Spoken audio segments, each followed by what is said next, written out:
All right, so I think this works better now. Much better. Excellent. Thank you so much. I just apparently reboot did it, I guess. Yeah, that's what I said. When in doubt, reboot. But you sounded retarded, like Downsy, and then metallic. It was the weirdest. Yeah, I actually popped open a riveting podcasting here because I did start the stream again. I Oh, po- I popped open a window real quick to in Audible just to record it so I could hear it back to just try and analyze real quick. And yeah, both microphones sounded all downsy and digital and broken up, and so I shut everything down and then fired it back up, and it still didn't work. So then I just rebooted the computer because what else can you do? that's the easiest fix is reboot. Or Yep. that or flinging it onto the floor. Oh, That's but my next step. I would say both thoughts crossed my mind. That was part of Both. it. Part of it was just like give it the finger, tell it we're done, and go home for the night. Yeah, I mean, well, obviously I am home, but I know what you mean. you know what I mean. So I do. yeah, and yep. Now I completely fucking I got to start all over again and lost my rhythm. I already fucking fried my mojo on that first intro. God damn it. It sounded great if you wanted to do metallic and Oh yeah, if I was going for tinny and obnoxious, it was fantastic. But yeah. no, I don't even have the audio file saved because when I Oh, closed why? out when I closed out the Zoom window, it was just like you did not convert that file, and I'm like I don't fucking care, Don't want it. don't want it. Sounded like shit. Do But over. so anyway, yeah, I guess I'll do this over again. Stop this, Joe. Well, I mean, I was actually surprised you're here. I thought you had a football game to watch. Oh, I can watch football and Watch enjoy football life. and listen to me being an idiot at the same time. It's Of course. multitasking. Whatever you It's a find. wonderful thing. I can do that. We're women. All right. Well, I'm gonna get the hit click. I'm gonna start recording now because I have that paused because of course I do. All right. So let's see. Recording in progress. Hey everybody, welcome to take two of I Had to Say It for the Night. So we're gonna start out again, and since I hit the first one really spot on, I know I'm gonna fuck it up this time. So we're going to say to Iceman, Jason, Javier, Fitz McShane, El Jefe, El Devlin, El Morte, to the guys from the Weather Report, to Billy G, to Walt from the B-Raw Podcast, to Kate, the Duchess of New Jersey, to Boomer Bob, to George Fonts of the World Blaze Podcast, and to our newest supporter, Josh. Thank you guys for the continued support. It means the world to me. You are smarter, better looking, and more fun to be around than the average motherfucker, and I really appreciate the fact that you guys continually tune in for this nonsense.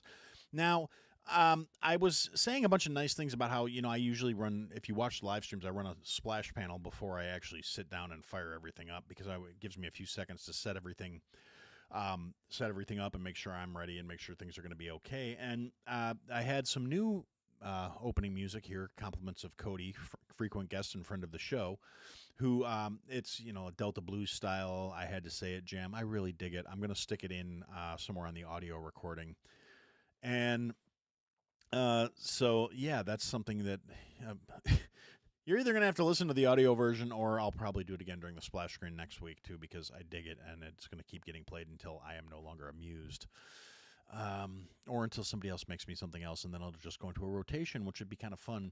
So anybody that's out there that enjoys making music, whether it be the old-fashioned way or using AI, if you want to contribute something to the songs, shoot it over to me. I will listen to it to make sure it's not absolute ass, and if I approve of it, it will go into the rotation as something that's going to get shown regularly on the show.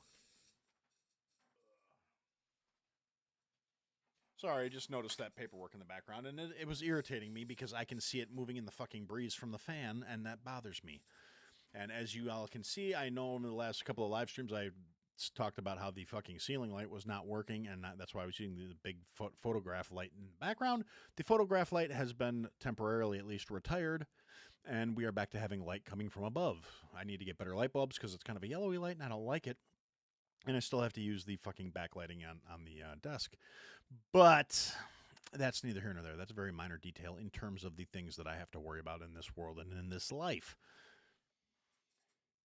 Which brings me to my first thing. I'm going to have a sip of water out of my lovely Dubby shaker. Now, for those of you that may not know, and this was not a planned plug, this was just I'm thirsty and I got something caught in my throat. Now, Dubby is a powdered energy drink mix for anybody who's not familiar with it. Anybody who's in the social media creation space has probably seen one of their ads pop up in one of your feeds. And even if you're not, you've probably seen it somewhere. They do like, we will sponsor anybody basically, and their version of sponsorship is more of a partnership. Really, they give you a code that you can use on their website, and if people go to their website and buy their energy drink powders, you get a kickback on it, or like a percentage. I think it's like 1 or 2% or whatever. And I signed up for their partnership program because why the hell not? And I was like, okay, give me some samples because I'm not plugging your shit unless I find out whether or not I like it. And since this turned into an unscheduled, unplanned review, full disclosure, it's not bad. Not my particular thing. If you're into that sort of stuff, I mean, there's no artificial colors, no minimal ingredients, blah blah blah. They have hydration flavors, which I actually did kind of dig. They were very refreshing. But in terms of the energy drink side of things, not really. I'm going to stick to my Echelons and my Omnis because those are my preferred. And those I know are clean label, very minimal ingredients, and nothing that's not an active ingredient. So, and I prefer them, to be honest. It's nothing against the Dubby powdered mixes. It's just I like the flavors better. That's that's what it boils down to. I mean, granted, I haven't had all of the Dubby flavors, and I'm not, like I said, I'm not trying to besmirch them. I like the idea that they'll work with fucking anybody. I like the idea that they don't set thresholds for potential earning for people trying to break into the content creation scene that think they need a sponsor. I think it's a cool idea behind what they're doing. However, I'm not going to give massive endorsements for my, couple hundred views that this episode will get that are going to be saying, go download, use my code. And the code exists. If you do want to go try the stuff out, you get like 10% off, I think, or something like that. I had to say it. Real simple. But on the other hand, if you don't want to, I completely understand. I don't assume my audience is real big on the energy drink market. And so that's, like I said, completely unplanned plug for a product that I really am not real big on there. And holy shit, I will be dipped. Yeti F has hopped into the chat on YouTube. Wow, thanks for joining us, Yeffy Bela. How you doing? Hope you're doing well. Anyway, so I'm going to just kind of start getting into my notes here. And yeah, believe it or not, I do have notes today. I have a lot of time on my hands all of a sudden, and subsequently I was able to focus some of that attention into at least pretending like I prepare these episodes and like I'm a semi-professional podcaster after 5 years and 300 odd episodes and all the other fun little statistics. So the big thing, obviously, to anybody who's not living under a fucking rock, and again, this is, for my non-American centric listeners, because I do have a few of them out there. The metrics don't lie. That 0.5% that listen to me in Seneca would probably really get tired of me talking about American shit. But you're in Seneca. I don't know what happens there.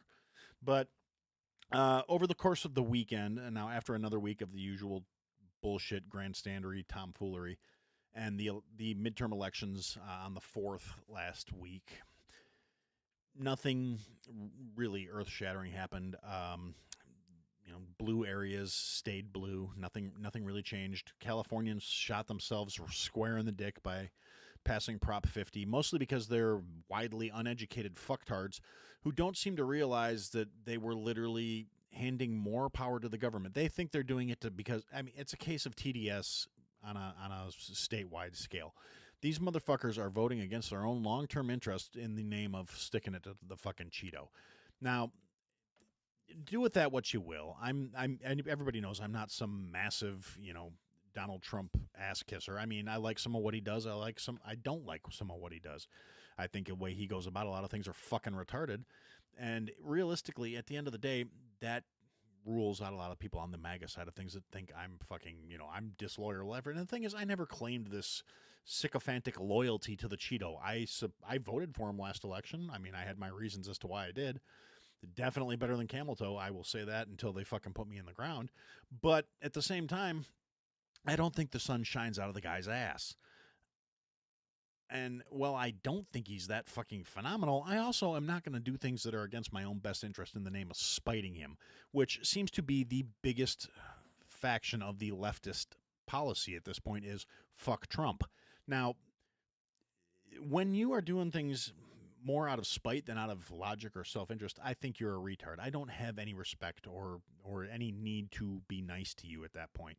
So I'm going to talk about the fucking retards in California that passed Prop 50. Now, Prop 50, for anyone who's kind of unclear on the subject, whether it's because you don't live in California, so you subsequently don't care, or you just don't pay attention to politics, or you don't pay attention to politics at scale, you only worry about local shit, whatever your reason may be, if you're unfamiliar with the idea. Prop 50 was a ballot movement on California's midterm ballots to eliminate a independent committee that handled the districting in California. So California, Gavin Newsom's whole platform was he was doing this in response to Texas redistricting. Now the Texas redistrict was actually because they did not do redistricting a couple of years ago when they were supposed to. So it was really to amend something that was done wrong in the first place.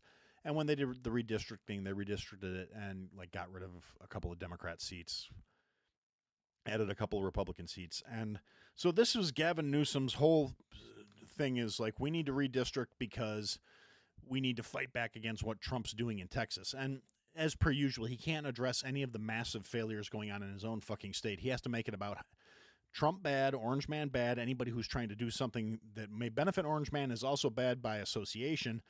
And the retards in California sopped it up. And they all voted no on Prop 50. Now, there's all kinds of improprieties that could be tied back to this situation as well. The fact that if you voted no on your mail-in ballot on Prop 50, it showed in a window punch in the fucking envelope.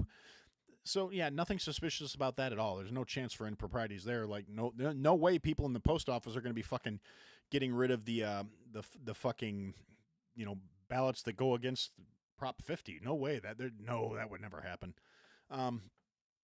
And ultimately, at the end of the day, Prop 50 passed. What it did was it got rid of the independent committee that handled the California redistricting and drawing the district maps in California and decided the government's going to do it instead. And they made a great big show of saying, like, well, look, this whole big section here is still red, but we're turning this part more blue. They added an additional 5 congressional seats to the left tally at this point, where because the big area that is red on that district is literally broken up into the desert. There's nothing fucking there. It's the mountains. There's nothing fucking there. So it's a big swatch of red with a very minimal body count. So the actual representation numbers are minuscule. And if you look at the last presidential election, California was about 46% voted for Trump. So you can extrapolate from that California has roughly almost 50% of its citizens being Republican, with something like 2.5% representation out of the fucking state after the districts are redrawn. So in the name of democracy and preserving American democracy and fighting the dictator in Washington, D.C., they eliminated the representation for approximately 46% of the state. So and somehow in their minds, they're still the good guys. They're still fighting the good fight. They're still doing things in the name of preserving democracy without the slightest hint of irony or hypocrisy, because none of them possess the intellect to understand they're being hypocritical fuckweasels. So that happened last week. I was very disappointed that Mikey Sherrill won New Jersey, that worthless sack of fucking cunt. I can't stand her for a plethora of reasons, not the least of which being that my friends that live in New Jersey think she fucking sucks. And they're people whose opinions I respect, and subsequently, because of that, I think she sucks. I mean, I also think she sucks because of a lot of other reasons, like the fact that she's trying to tout that she was a CIA asset as one of a positive. I put that fucking...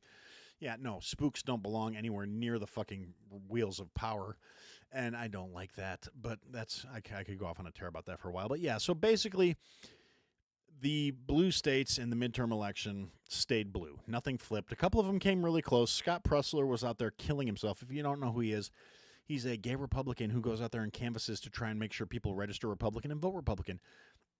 And he's out there already. They're talking about lawsuits because of all kinds of improprieties, because voting machines in heavily red areas were down in New Jersey. There were a bunch of anybody that was listed as independent had to do a provisional ballot, which God knows those things never have issues with those. So yeah, there were all kinds of fucking improprieties. I'm still at the point where I firmly believe the left can't win without fucking cheating. So I mean, I can't prove it. I don't know it. People are going to say I'm a conspiracy theorist. People are going to say that my fucking ball cap here is lined with fucking aluminum foil to keep the crazy out of my brain.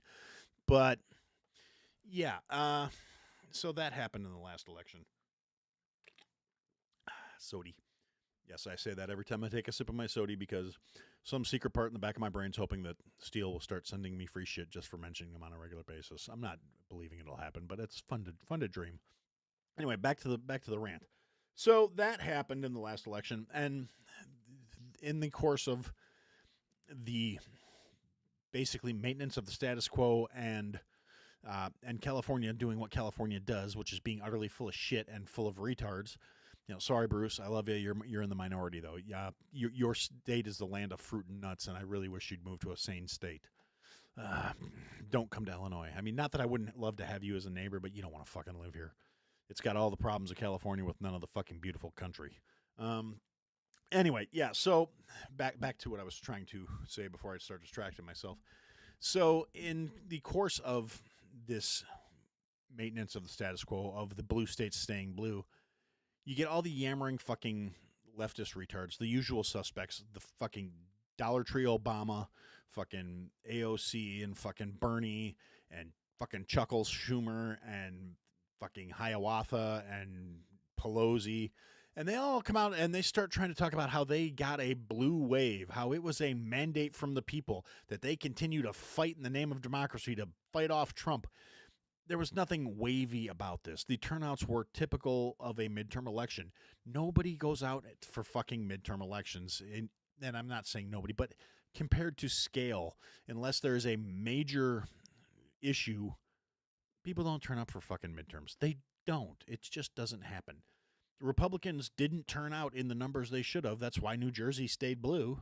That's why, God, what was the other one I was looking at that was really concerning me? There was New Jersey. Was it Vermont? And Winsome Earl Sears, who was literally an African-American woman who was actually born in, I want to say it was Haiti. But anyway, yeah, literally everything that the left loves to talk about, except for she's conservative and she believes in gun rights and individual rights. And so, like, Obama's out there bad-mouthing her. The left was campaigning against her, saying, trying to highlight the fact she was running against another woman. So it was, but they kept saying, oh, well, vote for this woman.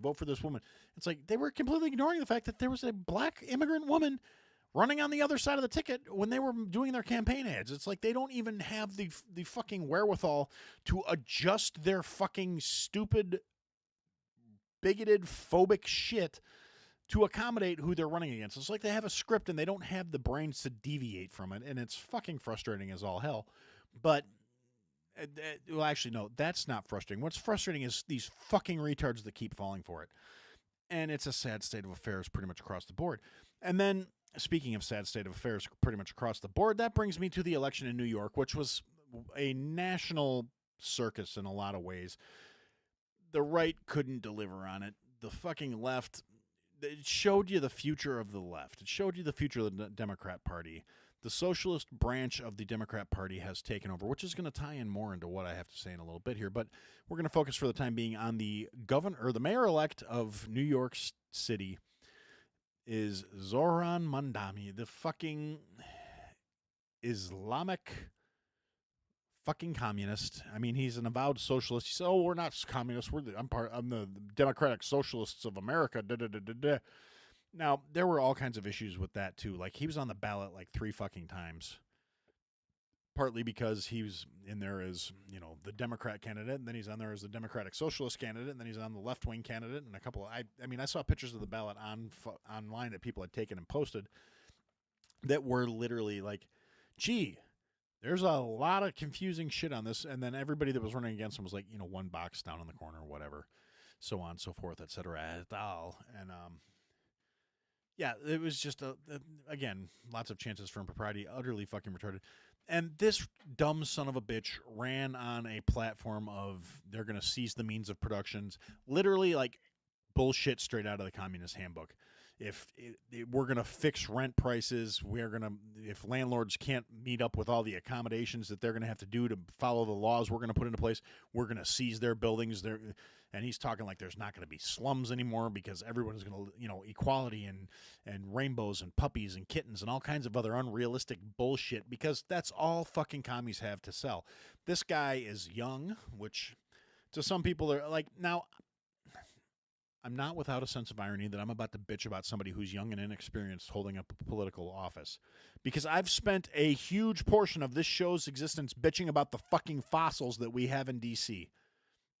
It's utterly contemptible garbage that we have fucking people that couldn't get hired as Walmart greeters holding the highest seats of office in this fucking country.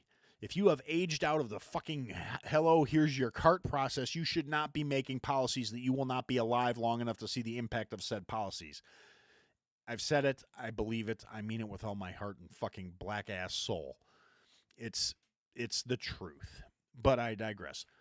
Zohran Mamdani, your typical socialist piece of shit who ran with the endorsements of Bernie Sanders and AOC, because Bernie is probably looking at him as just the next generation of the Bernie, because Bernie is also a socialist piece of shit who has never had any real world experience other than getting rich on the back of bitching about capitalism and telling people that they're getting fucked over because of people that have more than him. It's never him. It's always the people that have more than him. When he was just a fucking typical grade parasite, he was fucking bitching about the millionaires. As soon as he cracked that 9-figure value, he started bitching about the billionaires instead, because he's a petty, jealous little fucking troll. Then you got that glorified fucking bartender from New York running alongside of him going, yay, rah, rah, look at my tits. I'm going to turn into a torta any fucking day now, but in the meantime, you know what? We need to make sure billionaires pay their fair share. Yay! This casting call cunt bag in fucking AOC, who's out there flapping her fucking gums. She has the collective IQ of fucking pond scum, and she's out there, and people are acting like she's the next fucking coming, and she's pathetic. I fucking can't stand her. Horsemouth sack of shit. But anyway, so it's utterly fucking retarded, and you have these fucking commie sacks of shit that are out there, and they say, okay, you know what? We're going to endorse this other commie fuckwaffle. When he announced his candidacy, things already started moving in the background that are going to really impact the fuck out of this city. Now, one of the things that started happening, and a lot of this wasn't really disclosed and didn't come to light right away, but when he started polling showing he was the likely successor, when Kashi started betting him at like 79% odds to win, a lot of the financial institutions in New York quietly started filing paperwork to fucking relocate. Chase Bank, fucking Wells Fargo, the vast majority of Wall Street has filed paperwork to relocate out of New York City, to move their base of operations to Texas, to fucking Arizona, to a bunch of them are going to Florida. All of these industries are moving their home offices out of New York. They will not be doing business as New York-based entities any longer, and subsequently not subject to this New York City taxes.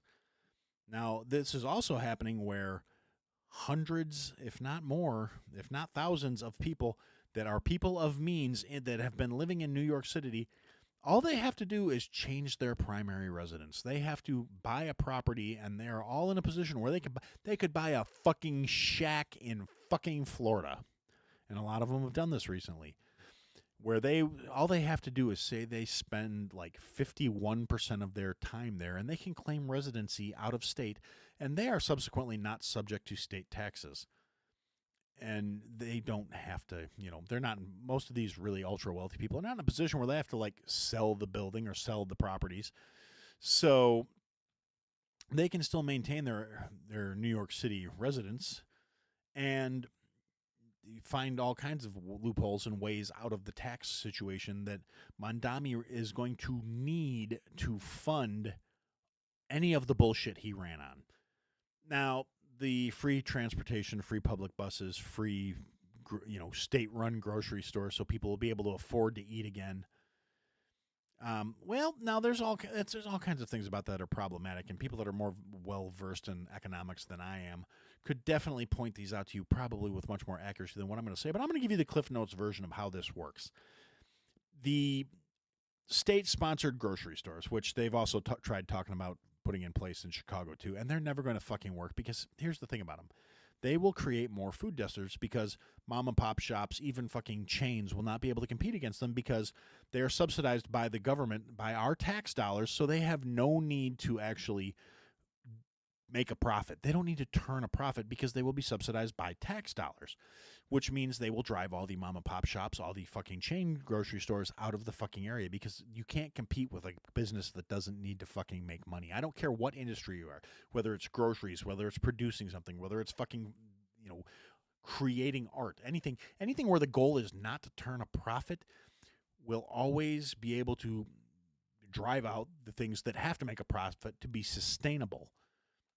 So what this is going to do is this is going to actually increase the amount of food deserts in New York City because the state is not going to be able to or the city is not going to be able to continue funding these projects because Kathy Hochul, the fucking shitbird governor of New York State, in a rare and unprecedented move of showing some fucking spine and actually doing something that makes sense, said we're not going to increase taxes across the state to fund your projects. We cannot give you money from the rest of the state. It would be economic suicide for us to implement policies across the state for the benefit of New York City alone.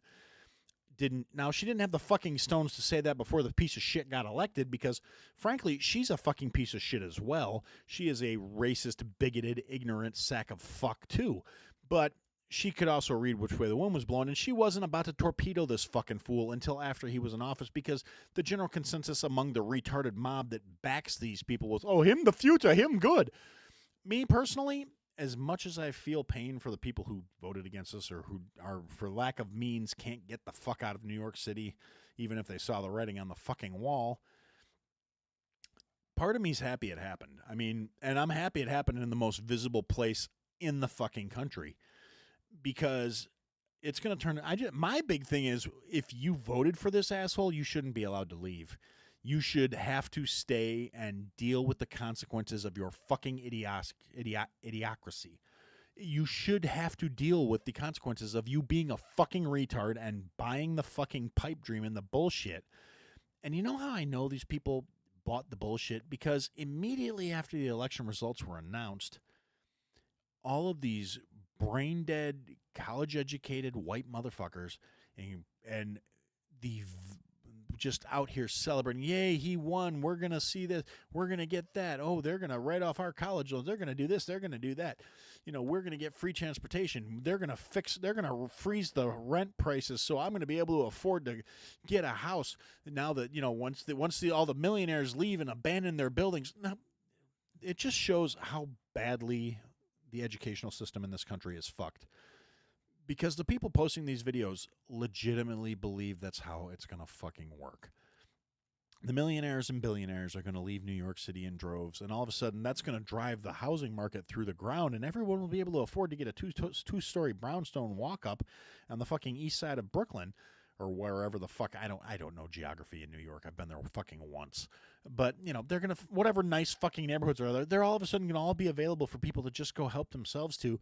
Because obviously when the millionaires leave, they're going to sell their properties at a fucking loss so some fucking barista can move into it. These delusional fucking retards legitimately think the empty promises of communism are going to work here for some fucking reason, even though they've been shown to fail in literally every other fucking country where they've been implemented anywhere ever. Because it's a philosophy and ideal based on a guy who was a fucking parasite his entire life. If you look into Karl Marx's whole life, he never had a job. He was a philosopher. He thought about things. He thought about how great it would be if this system worked. Meanwhile, he lived off of his wife and his friends. He borrowed money from everybody he knew. His kids died because he was too lazy to go out and get shit so he could take care of them. So they were living in poverty while he sat around and couch surfed and sponged off of his well-to-do friends because his parents cut him off because he was a lazy piece of shit. But you can't tell these stupid college kids that because they have an education and they're smart and they know more than you. They're smarter than you. They're better than you. And if you don't believe the fucking things their worthless fucking social parasite professors told them is how the world should really be working, you must be some inbred hillbilly redneck piece of shit who doesn't know how to think, because obviously you must be dumb. You didn't go to get a fucking college degree that doesn't pay fucking $18 an hour but costs you $270,000 to get it, and you're paying more interest on it than you actually have on principal, because you're going to be paying for that for the rest of your fucking life, because you're going to be a debt slave. So people can lie to you and tell you college forgiveness is something you deserve, because it's not fair that you had to spend all this money and take on an obscene amounts of debt as a young and impressionable individual who was bought the fucking lie that you didn't have to fucking, you shouldn't have to pay back loans you took because you didn't know any better. Meanwhile, the same fucking party will tell you that a fucking 18-month-old can determine they were born in the wrong fucking body. It's not that they have fucking, corrupt, horrible parents who just want to use their kids as fucking accessories for social points. It's that they know their truth, because at 18 months old, you really know the whole fucking world. You got everything in there. So, anyhow, yeah, that kind of went off on a tear about this, which was really not my intention. But yeah, so Mamdani got elected. I really, like I said, I hope the fucking liberal retards who voted for him, I really hope like their parents cut them off and leave them in New York with no means, no resources, and they have to deal with the consequences of their fucking actions when that city turns into fucking Escape from New York. I wish we could build a wall around that fucking city and just watch it burn. I think this will be a very good object lesson for anybody with an IQ higher than fucking paint. So, it is what it is. I think it had to happen just as a case of course correction for the direction this country was going at the time. And unfortunately, this also ties into the way the left is going at the time. As I've said repeatedly over the course of this show, if you go back to like late 90s, early 2000s, I would have been considered very liberal for most of my beliefs. My beliefs have really not changed all that fucking much in the interim. I mean, I was central but left-leaning according to the standards of the time. My beliefs really haven't changed all that much. I, believe that if you're LGB and even logical, rational T, I don't judge you for it. I don't fucking care. It means absolutely nothing to me. I don't care about it. It's kind of like the typical joke libertarian thing that, I want those gay fellas next door to be able to defend their pot plants with fucking machine guns. That's kind of my politics. That still is. It was my belief at 19. It's still my belief at fucking 47. Okay, just to bring up, I usually, this is where I get distracted when I start addressing notes in the chat. Cody, you're right. One of the things that nobody really is talking about either is foreign-born voters actually were the reason Zohan got elected more so than, because, I mean, he won the total popular vote, but out of the polling, it showed that like domestic-born voters, he actually lost, and foreign-born voters were the ones who tilted the scales in his favor. Now, he didn't lose overwhelmingly enough with domestic-born citizens to offset the imported voters, but it was, without them, he would not have fucking won. Just long and the short of it.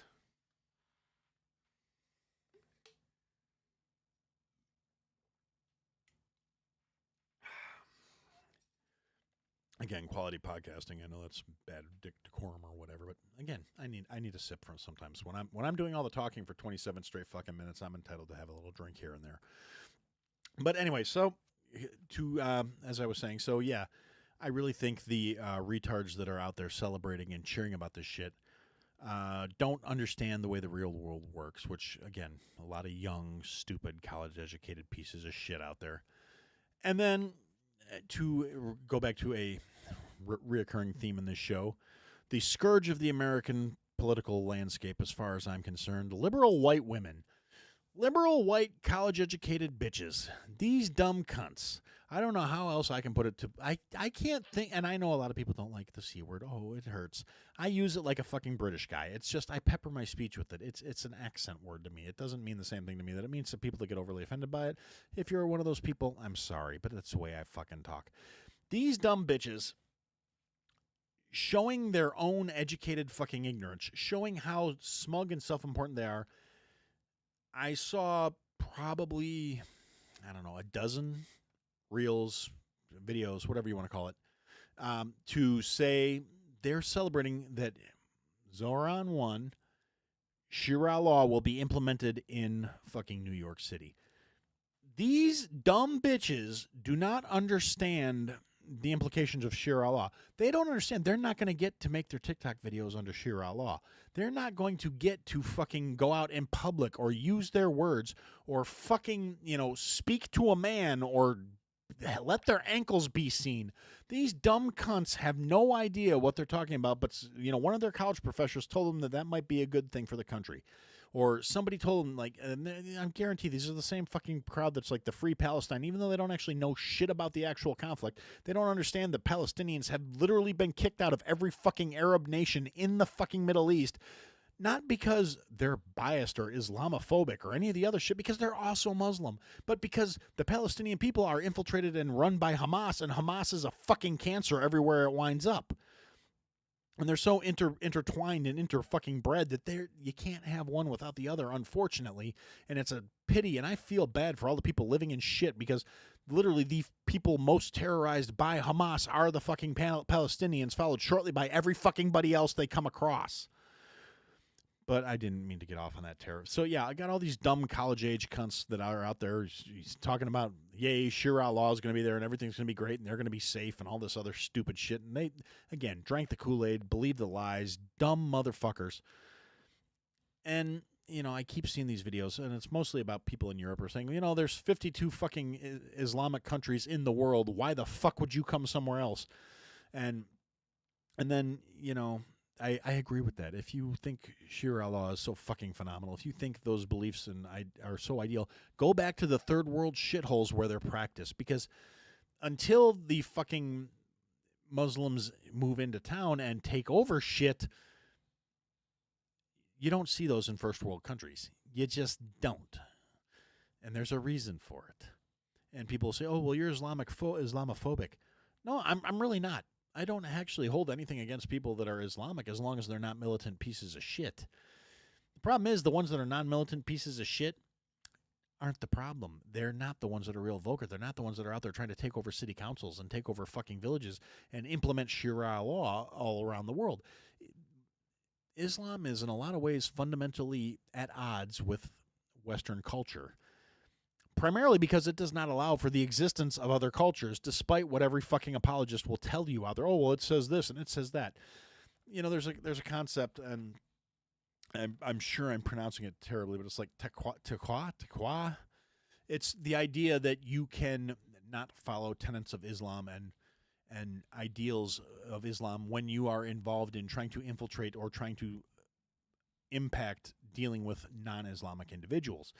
And people say, oh, well, look at Zohan's wife. She's out there wearing shorts and little boots and blah, blah, blah, blah, blah. And she's not wearing a hijab and she's not doing this and she's not doing that. Well, there's a couple things about that. As has been pointed out by multiple people, again, this could be the taqwa thing where they're saying, okay, he's doing this to get into a position of authority and influence before implementing his actual religious beliefs, which is kind of what the concept behind the term is. It's ideals withdrawn from the Quran that say when this is acceptable. It's amongst a lot of the more, how do I say this, extremist individuals that follow the Muslim faith. It is viewed as a tenet where when they're trying to infiltrate societies, they can partake in alcohol or they can partake in eating pork, violating any tenet of Islam as long as it's done with the intention of ultimately bringing down every fucking buddy else. Because the idea is they believe that they will say, okay, this is the case. This is what we're doing. We're only doing it now. And when I stand for judgment, when I'm trying to get my 72 fucking virgins, I'm going to say, well, no, I only did all these things that you said not to because I was doing it to infiltrate. Taquito. Again, Cody, I said my pronunciation is going to be fucking terrible. Whatever. Point being, it's a precept that is established by the religious doctrine and put forth by their leaders as an acceptable policy in order to get yourself into a position of authority or influence. So that's a very real possibility. The other possibility is he's actually more of a commie and less of an Islamic jihadist, which isn't a fucking improvement as far as I'm concerned. Either way, these dumb cunts, they all voted for something that they think they're going to get. It's not going to happen. And the city's going to fucking burn. And personally, I'm here for it. I feel bad for the people that, voted against it, don't want to leave, don't want to deal with it, and don't have the resources to get the fuck out. I'm very sympathetic towards people who don't have the resources to get the fuck out of their situation, particularly at the moment. But again, that's a whole nother conversation. And but we're gonna put a pin in Zoran right now, which I would be more than happy to put a pin in him if I ran into him. But and we're gonna move over to Minnesota because we discussed this a little bit on the Weather Review this morning in terms of the little God, I'm blanking on the fucker's name now. But yeah, the little I'm the captain looking motherfucker Somali piece of shit in Minnesota that was running for mayor. And I'm saying piece of shit because everything he believes and espoused was piece of shit beliefs. It's not that I particularly again this is where the fucking liberal retards go, "Oh, you're phobic." No, I'm not a phobe. And the same reason I say I'm not Islamophobic and I'm not transphobic, because I refuse to kowtow to the people who decide they're going to change what words mean. A phobia is an irrational fear. I'm not afraid of trannies. I don't have an irrational fear about people that follow the Islamic faith. I have a very grounded and based rational fear of militant extremists, and I feel that way not only about Islamic militant extremists, but I also feel that same way about Christian extremists. Or any other flavor of fucking extremist. Anybody who seems to believe that whatever they want to do to enforce their beliefs on the fucking population, I feel I have a rational concern about their intentions and their belief structure. As long as I mean, unless you want to get together with my belief structure and force people to, be left the fuck alone. Yeah. So so. Anyway, back to Minnesota. The fucking I'm the captain looking motherfucker that was up there running for mayor. He lost, and thank God for small favors, because Somalia is literally a fucking voting bloc in Minnesota, thanks to the Obama administration, which I had alluded to a couple episodes ago, where Barack took 80,000 fucking Somalis and stuck them there. That's how we got Ilhan Omar, the brother fucker, and she was endorsing the fucking I'm the captain looking son of a bitch, and subsequently she went out to go out and say, you Somali people that voted against him you betrayed your people. You should all be deported. She wants fucking Somalis. She wants the fucking Somalis. Oh fuck! Did I not start the recording? Oh fuck me. Anyway, she wanted the Somalis who voted against him deported and the reason they voted against him was because of the tribe he was in. It was a tribal division that led to him not getting election because he did not have uniform Somali support. And the other guy, the guy who got elected, who had Tim Walz's endorsement, which had fuck all to do with him getting elected as far as I'm concerned. And that's probably because Walz is trying to cover his own ass, which again, we discussed this morning on The View. But ultimately, at the end of the day, the case is that the Somali division of, we need to say, okay, here's the thing. The tribes went against you. So the guy who got elected kind of fostered that, like, hey, he's from this tribe, and I heard you guys, they were bad to you guys back in Somalia. And he encouraged and fostered that division in terms of getting himself elected. So, good for him, I guess. I mean, I'm happy to not have a foreign invader holding a fucking seat in office. At the same time, I am not tickled with the idea that I wonder, actually, did I pause that somewhere in there? I'm probably gonna have to pull the audio off of YouTube for this, which is gonna suck because it takes like 3 days. Anyway, I digress. So yeah, this fucking special needs, I'm the captain, fucking burnt turd wrapped in duct tape looking Flavor Flav crackhead motherfucker. He lost. He's got a big head. He's got a little fucking chin. He's got fucking buck teeth, and I hate him, and I hope bad things happen to him simply for having the audacity to sit out there and campaign in Somali. Fuck you. You're in America. You either acclimate or you go the fuck home. And that's the thing. And this is where, you're xenophobic. I'm not xenophobic. I'm not afraid of people from outside of this country.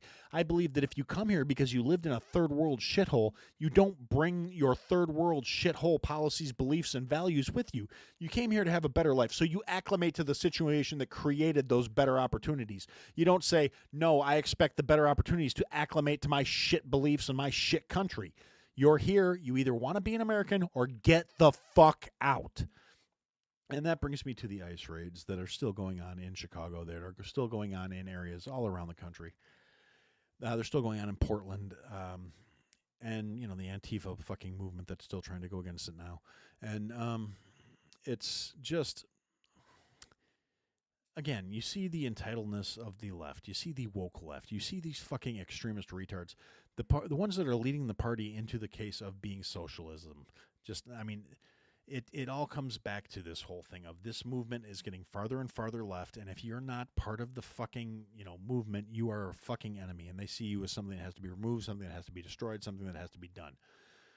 Omar's calling to have all the Somalis that voted against this fucking I'm the captain motherfucker deported. Now, that brings me to the next thing I wanted to talk about, where over the course of the weekend, the Senate voted, and finally some fucking liberals decided to cross the aisle. They got to that 60-40 vote that turned, basically ended the government shutdown. Now, they're doing it under the understanding that they will have a vote to talk about the ACA cuts that need to be extended further to maintain the affordability of the ACA, because people on the ACA will be having their premiums double or even triple. Now, I could do a whole 2 hours on the fucking ACA probably, and I'm not going to do that. But what I am going to point out is the ACA subsidies that they're talking about that are going to be expiring are the ones that were put in place during fucking COVID. So basically, if your rates weren't 4 times what they're going to be when, you know, or whatever before this, they really shouldn't have been going back. The extensions are only affecting people that make over $50,000 a year. So a lot of poor motherfuckers aren't going to see anything to do. Is people that are paying their own private rates, they're not going to see their premiums skyrocketing to offset the loss of subsidies, unless the insurance companies want to be painted as these greedy motherfuckers who are saying, well, even though we raised the rates for even then the coverage went down, you still have to keep paying us because we need to make up for all this money that we're losing. Which, oh no, insurance companies would never do that. They're never going to fucking, you know, just blatantly show how greedy and money grubbing they fucking are. Oh, wait a minute. They did that when the ACA was passed. You see, the ACA made coverage mandatory, so it eliminated the fair marketplace and the free trade where people were going to, and then it got everybody put on it. The only thing the ACA did that I agreed with was removed the prohibitions on pre-existing conditions. Because sometimes you can't help what you got and you still need fucking coverage. So, I mean, that's pretty much as far as my sympathy towards the situation goes. And we have a lot of people out there, and I have a lot of listeners even on the show, and people are going to say, oh, well, you can't just get rid of it. That would, you know, fuck up people's lives and blah, blah, blah, blah, blah. You can't do this. You can't do that. And everybody talking about how, well, people can't lose their insurance because all of a sudden this, that, and the other. If we repeal the ACA, people are going to lose their coverage. And this, again, this will be one of those things where I'm going to be a callous, cold-hearted individual for a few minutes and say, yeah, it's going to happen. But sometimes you got to take a little healthy tissue when you fucking excise a cancer. The ACA is a terrible fucking thing. It set a horrible fucking precedent and allowed the fucking insurance companies to just start raping the American people. The fact that the ACA is unsustainable without massive government subsidies to the tune of $500 billion a year shows that it shouldn't fucking exist. If it cannot function without massive amounts of tax subsidization, it's a bad program. Now, the politicians don't give a shit because it's about kickbacks and making themselves look a certain way. The practicality of it doesn't matter because they have no sense of economic responsibility, no fiscal sense, and they're a bunch of fucking retards. And I hate them all, and I hope bad things happen to each and every last fucking one of them. They are fucking parasites. They are geriatric. They are out of touch with reality. They are out of touch with fucking the common struggles, but they still want to all paint themselves as, oh, well, we're here for you. No, the fuck you're not. You're a bunch of entitled fucking parasites. You're ticks that have gotten so fucking bloated that you couldn't remove yourself from the host if you wanted to, and you don't want to. You want to sit there and suck off the population till either the parents die, or I'm sorry, till either the host dies or the fucking tick bursts, neither of which is, a sustainable fucking outcome, because this is realistically the way the world works. And unfortunately, if we want to excise this problem, we got to be willing to do some fucking harsh shit and then realize that the things are going to reset. If you can go out and say, I don't have insurance, what's the cash rate on this procedure? And it's $200. And then they find out you do have insurance, so they change the bill to $1,400. Something's wrong. The system is fucking broken. It doesn't need to be sustained with taxpayer money so we can all have this shit. It needs to be fucking ended so it can be reset. A hard reset is the only thing that's going to fix this fucking problem. And anybody who tells you differently is trying to sell you something that doesn't fucking work. Me, I don't make a dime, so what the fuck's the matter? I'm going to say what I'm going to say. And that's, kind of my 2 pennies on that. Now, seeing the shutdown coming to a conclusion and being hemmed up and showing a lot of things about this has done one thing that I'm here for. Again, this is one of those things I'm going to say may not necessarily be the most popular take, but I'm going to say it any fucking way because that's what I do.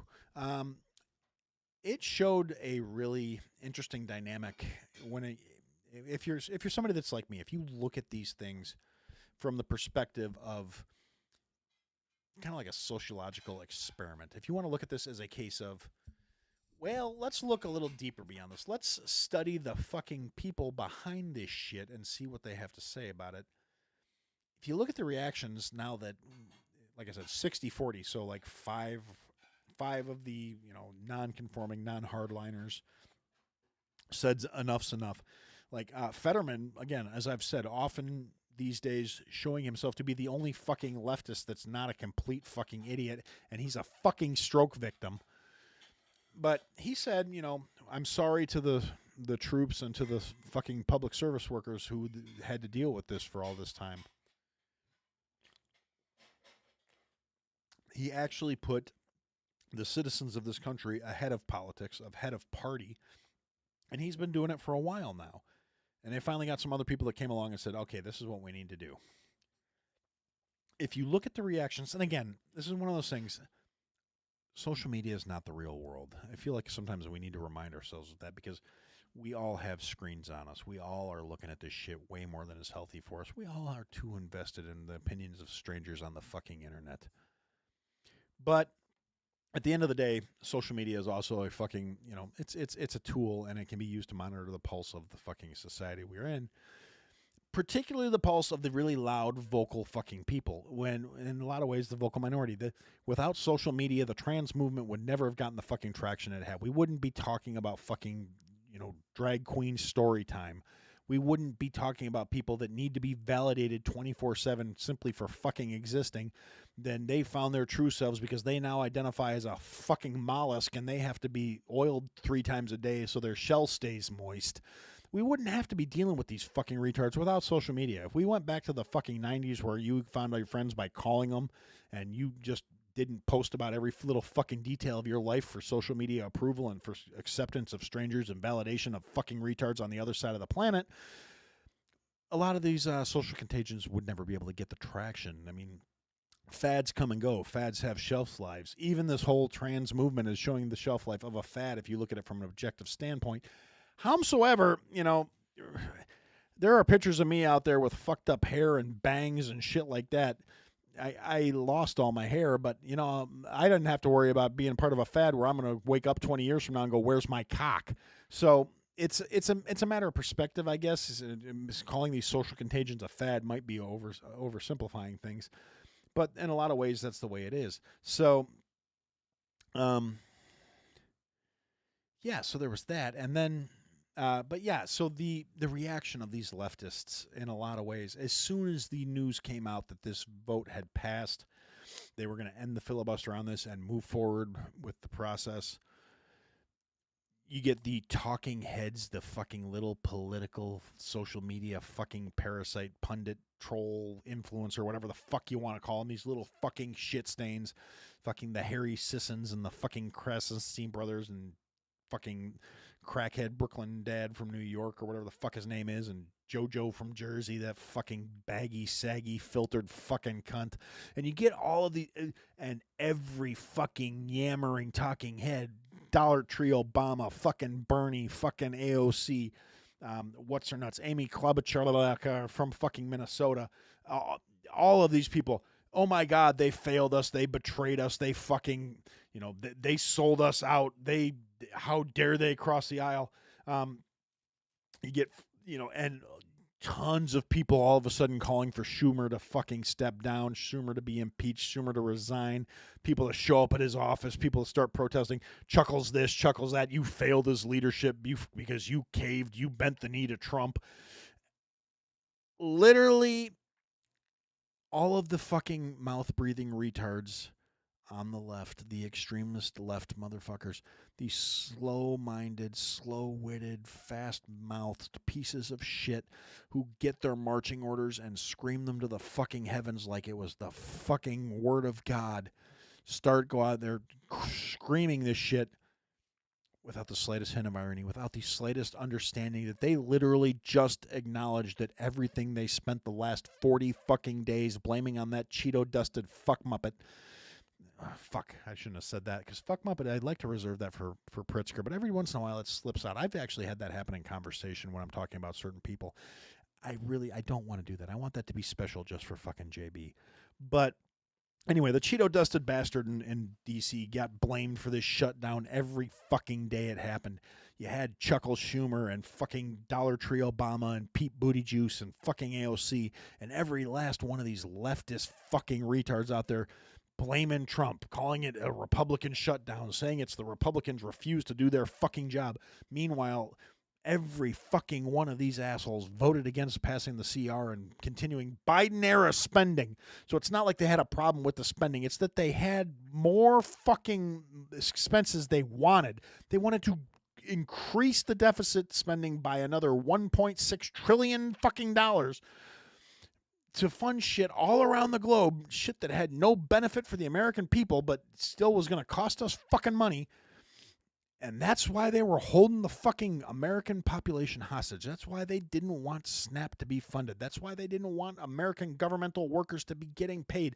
That's why they wanted the air traffic controllers to have to work for fucking free. Because these fucking greedy, self-serving, sanctimonious, parasitic shits were leveraging the fact that, freeloaders weren't going to get their shit. Parasites weren't going to get paid. They didn't care about the vets not getting taken care of. They didn't care about the fucking active duty military not getting paid because they deliberately voted against single item bills that would have taken care of both of those items. They didn't care about the SNAP benefits as much as they were out there screaming about it every fucking day to anyone who would fucking listen, that Donald Trump's refusing to feed people. Donald Trump wants hungry people to starve. Donald Trump wants your insurance rates to go through the roof. As they voted no again and again and again on a CR that would continue, again, Biden-era spending.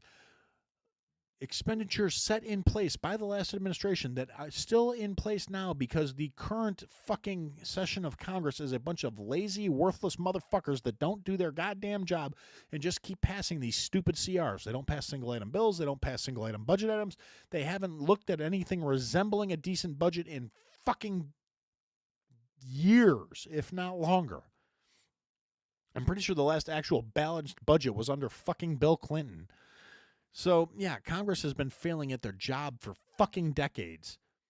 And still, these leftist retards, in the name of more power, more money, more corruption, more spending of money that doesn't actually belong to them, held the country hostage for 40 fucking days. Every single fucking day, blaming it on Trump, blaming it on House Republicans, blaming it on Senate Republicans, even though every single Republican, with the one or two exceptions who are people that vote on principle, not fucking party, voted to continue the spending, continue the paying, keep these programs funded. Now, they finally cave and pass these things. And all of a sudden, all the Democrats that cross the aisle to vote and pass these the resolution are now being labeled as traitors and having caved and bent the knee to Trump and all this other shit. Again, by all these leftist retards, including retards in the fucking governmental service, that are, without the slightest hint of irony or even comprehension, admitting that for the last 40 days they've been blaming something that was completely in the control of the Democrats on the Republicans and on Trump. Like, literally. And saying that they caved and got nothing in exchange. They finally put the American people ahead of the party line And the left is viewing that as a betrayal. Then they're calling for Schumer to be gotten rid of. And they're calling for all of these fucking people who cross the aisle to be primaried as soon as the next election cycle comes up. Again, not the slightest hint of irony. All they're doing is they're ousting the people who aren't fucking far left enough. These are people that, in any reasonable sense of the word, are already fucking extremists, but they're not extreme enough. And it's a huge indicator of where the fucking country is going at this point, of the way things are going to be just out of fucking whack. And like I said, it's telling. And not a single one of them will admit that they believe this. I mean, they're still going to say the shutdown was Republicans' fault and it was Trump's fault because they refused to negotiate. They refused to give the fucking left what it wanted. So obviously they're the fucking bad guys, because if they don't completely concede everything they fucking want, they're the problem. Oh, they don't know how to negotiate. They won't come to the table. No, they came to the table multiple fucking times. And the left said, that's not good enough. We want more. We're going to hold this hostage. We're going to tell the entire country and all the entitled freeloading sacks of shit out there that this is your fault, and they're going to blame you, and they're going to be mad at you. And unfortunately for the left, this time it didn't fucking work. And it's not like fucking Congress all of a sudden grew a fucking spine. It's not like they sacked up and said, you know what, we're done playing your fucking game. I mean, in a little way they kind of did, but it was mostly because in the last election cycle, it was made pretty clear by the fucking people who voted for Donald Trump that our society writ large is tired of playing these fucking games. They are tired of this bullshit, and if they would have started handing over concessions to get the fucking votes from the fucking left, everybody was getting fucking primaried. It's not, I mean, there's still a really good chance that a lot of fucking Republicans aren't going to have a seat next fucking cycle, for multiple fucking reasons. Now, we could go into that too in terms of the ones that are going to be getting primaried because they're not fucking MAGA enough. They're not Trumpy enough. Once again, Donald Trump's going after Massey, which I think is fucking disgusting. And the fucking, the right cult is all in. Oh, well, Massey bad. Him not vote with Trump in lockstep. Him expect answers and da-da-da-da. He doesn't trust the Donald who's saying that we can't release the Epstein files. Well, even when, the Justice Department said, okay, we're going to release things, now it's judges blocking the release of the files, which is something nobody really fucking talks about when these points come up, but the judges are blocking the files. Now, and all the judges that are blocking the release of the files that the fucking DOJ said they were going to fucking release are like Clinton and Obama era appointed judges that are stopping this shit from happening. So, again, people mad about shit they don't understand because they're fucking demagogue, regardless of which side it is, told them to be mad. Now the leftist commie motherfuckers are saying we need to go after Chuckles because he's an ineffective leader. Chuckles doesn't fucking care. Chuckles is 82 fucking years old or whatever the fuck he is now. He's going to be going the way of the dodo. Him stepping out of the fucking seat of power is long overdue, and it's probably not that big a fucking deal. And speaking of which, Nancy Pelosi has announced that she will be retiring and stepping down and not seeking re-election. So good fucking riddance to that fucking saggy cunt. But she, her seat is, it's in California. And this is kind of the last point I'm going to talk about tonight. And yes, Kate, you brought up a good point. Massey did get remarried. He's busy with his new wife. People are giving him shit for that. They're trying to go after him for that, saying, well, it's only been a year since his wife died, or 16 months or whatever, and he must have been fooling around in the first place, and this is inappropriate, and he didn't mourn long enough, and all this other shit. I am more of the mindset of, he says he misses her every day, and that was the love of his life. And, maybe, he met this girl and maybe she helped heal part of him. Maybe, I mean, for a bunch of people, because a lot of the vitriol I see online is coming out of either sanctimonious low testosterone men or women. A lot of these motherfuckers who probably watch Hallmark movies and fucking chick flicks and say, oh, that's so sweet, that's so romantic. Oh, the fucking, the single dad whose wife died in a car crash finally met the fucking industrial career woman he's going to open up her heart, and they're going to open a fucking Christmas tree ranch in the fucking Northwest, and it's going to be beautiful. Oh, you motherfuckers, you got the audacity to say somebody who found somebody in real life that maybe made him feel a little bit better, and he got involved and got remarried too fucking quickly. Well, to address that, I'm going to bring up I generally try not to throw stats into things because they can be they can be fact checked, and I prefer to have my rants a little more vague and nebulous. And I like, and that's the other thing is I like throwing things out that are going to make you go try and prove I'm wrong, because then you go do your own fucking research. You go look shit up and you learn shit on your own, and that's what we need more of. We don't need more people taking Aaron's word for fucking gospel and saying that's right. We need people that are going to go out there and say, hey, this asshole says something I don't like. Let me go find something to rebut him so I can make him look stupid, and then maybe you'll learn something in the process and go, hey, maybe this asshole knows what he's talking about after all. But I digress. So we're going to throw out a statistic here real quick, and I don't have the actual fucking numbers in front of me because I forgot, and I had to reboot my computer, and everything I had on the tabs were all closed, and I didn't want to take the time to re-fucking open them because I'm already running behind schedule because I had to reboot the computer because, in case you missed the beginning of the show, I sounded like a fucking transformer getting a fucking blowjob, and I don't mean transformers in the kind in San Francisco, I mean as in Bumblebee Roll Out. So, anyway, statistically, men who came from a healthy, well-adjusted, satisfying relationship, and women who are in healthy, adjusted, satisfying relationships where they are in like a deep, happy, fulfilling relationship and they lose their partner, men and fucking women, both sides of this fucking coin, are more inclined to more quickly re-enter another relationship because they don't need to heal from the fucking one they just got out of.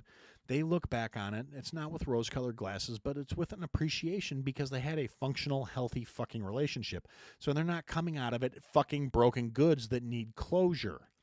They come out of there's actual logic behind these statistics that say if you are a man that was in a healthy relationship with a woman you love deeply and she dies, you may move on quicker because you don't need to work through all your fucking trauma and bullshit you didn't get to fucking bury because she was, died suddenly and you had all kinds of fucking open wounds because your relationship was fucked. It's just, I'm sure the smart people would find a better, more comforting way of saying that where it would make sense to more people, but you're not listening to smart people. You're listening to Aaron. And Aaron says it makes sense if you're not a fucking delusional retard. So, yes, Thomas Massey had a healthy, loving relationship. He had, 3 or 4 grown-ass kids with his wife who he loved dearly, who died suddenly. And he moved on and he found some chick that made him happy. And she's, his grandkids were like the ring bearer and the flower girl in their fucking wedding, I think. And people are saying, oh, well, his kids don't approve of him moving on, and she's their age, and da-da-da. Okay, I could have the age conversation after a whole other point, but she's in her 30s. She's not a fucking child, and he's like my age. So, yeah, is it a little, yeah, probably. And, he met her years ago when she was a staffer for somebody else, for Rand Paul. And, so obviously, ideologically, they align in a lot of ways. If she's a staffer for Rand Paul and he's fucking him, that's, it kind of makes sense that they would click in a certain manner. And, yeah, if he's not working through a bunch of fucking messed up baggage from his wife, of course he's going to be in a better place mentally. He's going to be more well-adjusted to move on. It makes perfect sense if you stop and think about it from a logical standpoint for 3 fucking seconds, which is something in society we don't do anymore. We want to fucking cast stones. We want to judge everybody. We want to be sanctimonious pricks. And it's not a political thing at this point. It's a fucking humanity thing. It seems to be in all of our fucking nature to be a judgy bitch about something. Some people just want to find this and bag on him for that. Me, personally, I don't fucking care.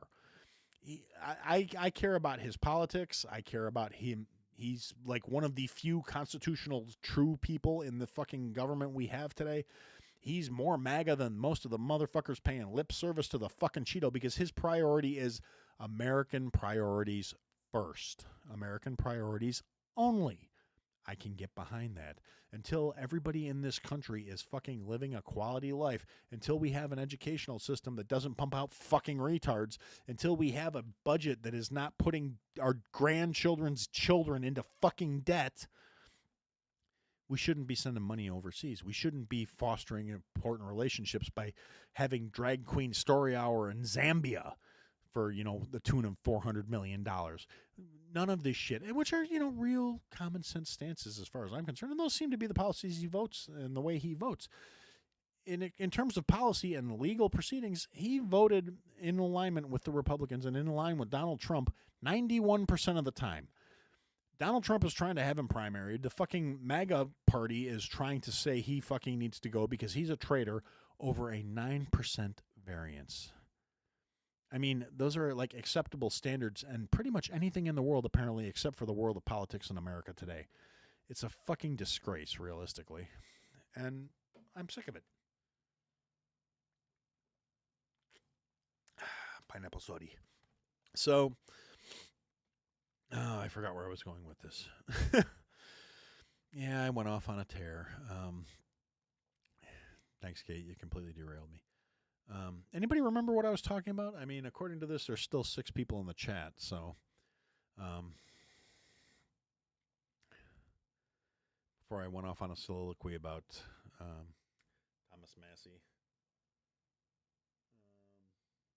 everybody. Let's see. Shut down primary Schumer. Leftists calling for Schumer to be gone for weak leadership. These are my notes, in case you guys don't see. Look, notes. Yeah, I know you can't see it because of the glare. That's one of the things I like about this notebook. But let's see. Well, I've been going for a little over an hour. Don't be sorry, Kate. It's what I love you guys for. I guess I will open it up to the chat as I've been doing with these episodes. Anybody got anything you want me to go off about that I haven't covered?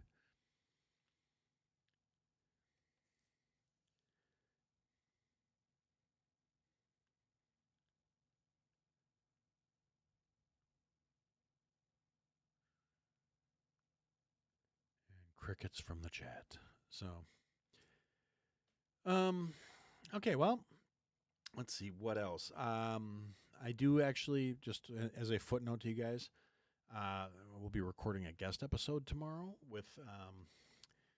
I don't have my email open again. Close tabs, so I can't remember who this. Anybody that wants to check this out. Episode will be dropping on Friday, as is the usual when I have somebody from this is a woman named Lisa Ekman who reached out to me via the show's email to, wanted to, hey, I think this person would be a great guest spot on your. She wrote a book. And she sent me a sampling of it, so I read through it, and to her credits, because I ask everybody who approaches me about being on the show, how did you find my little corner of inequity on the internet? And she was very forthright about, I use an AI search agent, and said AI said we'd make a 10 out of 10 compatible match for having a conversation. And so here's the thing. She is a former leftist. She was, college educated, grew up came up in the system, went through it, got completely disenfranchised by the system after working in it for quite a while. And she wrote this book about it. I'm trying to find it in the email now because I screwed up.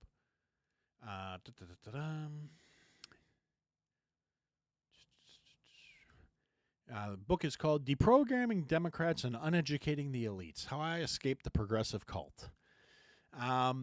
Just the sample treatment she gave me of it. It's got the prologue and a little bit of the information out of it, summaries of each chapter. Yeah, I think this woman and I are going to have a really interesting conversation because a lot of what it sounds like a slightly more expensive version of what my journey away from being considered a leftist or left-leaning at least. I think it's going to be a real interesting an interesting talk that's going to be coming up. And yeah, I'm actually looking forward to it. Like I said, the episode will post Friday. I'm sure I'll have her social media links or whatever in there, because it sounds a lot like at some point, and I think it was COVID that got her, where she woke up and realized all of a sudden, hey, these motherfuckers are basically a cult. And yeah, no, you're right, Shauna. Going back to the '90s with no social media is never going to happen. We've moved on, and you can't put the genie back in the bottle. You can't unfuck the maid. It's just it is what it is. Okay, yeah, no, that's coming, Kate. I did not forget. We do have a Chef Aaron segment coming. The first one will probably be next week, because I've been occupied with other things in the course of the last week or so. Potential good things on the horizon, you guys. I don't do, asking for prayers or any of that shit, but you guys keep me in your thoughts. I got some stuff on the horizon. Might turn out to be great. Might not be so great. We'll see. Anyway, Yeah, we can. I can do a really quick recipe right now. Cold weather, crock pot season. Here's what you do: you get a crock pot. I'm gonna take a page out of the Jamingo book. Crock pot cooking. You're gonna get like 2 pounds of chuck roast. You're gonna throw in some small potatoes, fucking one rough chopped medium yellow onion, 2 stalks of celery, rough chopped, 4 carrots peeled, rough chopped. Throw them in there. Put in 1 quart of beef broth, some herbs de Provence, 2 cloves of garlic, and put them on. Cook it on high for 3 hours. Then let it simmer for another 4 to 5. The beef will shred. It will be delicious. It's almost like a soup. The potatoes break down, thicken up the broth. It becomes absolutely phenomenal. Wait, did I say potatoes? I don't know. I was rushing through it. Yeah, anyway, you put in about a pound of fucking red potatoes, baby red potatoes. Cut them in half, quarter them if they're big ones, Throw them in there. Like I said, they'll break down in the broth as it's simmering. Turns into like a stew. It's fucking phenomenal. Yay, Aaron. Okay. So the next one we'll actually have in the show notes. There will be a recipe and all that good stuff because or no, we're not going to do show notes. There will be a recipe. All the recipes will get posted on the fucking webpage. That will drive traffic to the webpage, and I will not feel bad paying for the fucking thing. So, yeah. So there's a recipe, though. It's quick. It's easy. That's how Aaron does things. Can I repeat the recipe? Okay, yeah. 2 pounds of chuck roast, 1 medium yellow onion, 2 ribs of celery, 4 medium carrots, 2 pounds of baby red potatoes, cut in half or quartered if they're bigger. Put them all in the crock pot. Add 2 tablespoons of herbes de Provence, 2 cloves of minced garlic, or if you use garlic, about 2 teaspoons. Put it on high. Cover it. Put the lid on the crock pot. You put it on high for about 3 hours. Then you let it simmer for an additional 4 hours. Potatoes will break down. It'll become stew. It'll be phenomenal. Then you can come back, adjust the seasonings to taste, add pepper, add salt, whatever makes you happy. But the herbs de Provence will really make it pop. The garlic will give it a little bit of zip, and it will be delicious. Okay, so anything else anybody wants me to cover?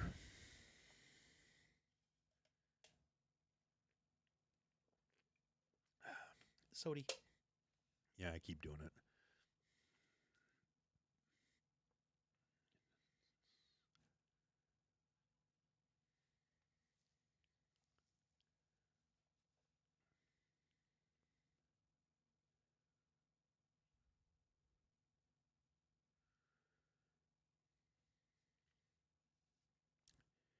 Okay, well, it looks like that's going to be about the end of it then. In that case, we're going to put it in it for now. And I'm going to say for now, that's what I had to say.